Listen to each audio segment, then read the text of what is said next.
Hi everyone, I am Swati Karmarkar, Head of Legal at Horizon Industrial Parks. I'm R.K. Narayan, Head of Strategy and Business Development at Horizon Industrial Park. I'm Pooja Manik, Head of Leasing for Horizon Industrial Parks. Welcome to Series 2 of Horizon Outlook 2025.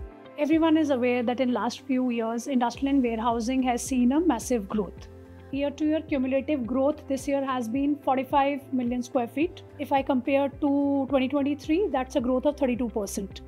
And in line with that growth, if you see at Horizon, we have grown from 6 million square feet to a 50 million square feet portfolio with 40 parks spread across 9 cities in last 3 years. I think that talks a lot about our growth journey. RK, how has been the last year for us and how have we grown in last financial year? Yeah, so the last year has been excellent for us. One is that we have consolidated our position with certain affiliates and partnership, where in one case we have gone from 90 to 100%, and in another case from 50% stake we have increased our stake to 80%. The second is that we have entered a new market, which is Chennai, that was missing earlier. We have entered with 2 straight assets and adding more. Right. The third and the most important for us from a value proposition has been that we have done a jump start to in-city warehousing by acquiring 13 sites across 6 cities and looking to add further. These are very high value, impactful assets. And the fourth that we are looking to close shortly is adding a portfolio of institutional assets, which will straight away add to our portfolio of operating assets actually. So all this would have been possible only because we have stuck to our core principles of agility. And we have shown agility across all our departments, as you know. And one of the departments actually, Swati, is yours, which is legal. Especially when it comes to customers, the key is closing the transactions, pretty soon. And your department, legal department, has been appreciated for that. So how have you achieved this? Would you like to throw some light on this? Particularly given that there are conflicting viewpoints on both the sides, but you still manage them. Firstly, it feels great not to be appreciated only by internal teams but by external stakeholders and partners.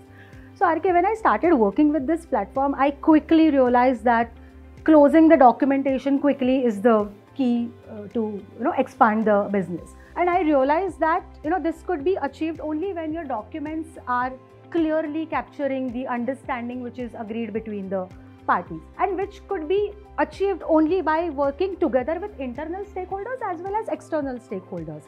So we prefer doing meetings with the partners rather than going back and forth endlessly over emails.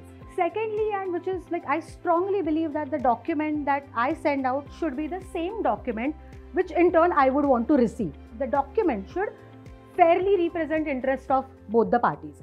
So we have our reasons, valid explanations as to why any particular clause should be there, rather than giving some prototype answers to partners that this is our standard clause, or this may not fly internally and we need to have this clause.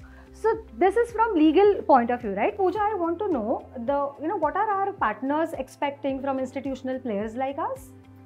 Swati, we see in last couple of years the preference of our partners to work with grade A players has increased multifolds. People prefer to work with institutional players like us for a couple of reasons. One of the most important reasons I think is compliance. Correct, yeah. Starting from land acquisition to our customers having the building ready and them going live, we ensure all compliances are in place always. Second most important thing that our customers nowadays are highlighting is sustainability. And RK is leading that initiative very well, I think, is our ESG initiative.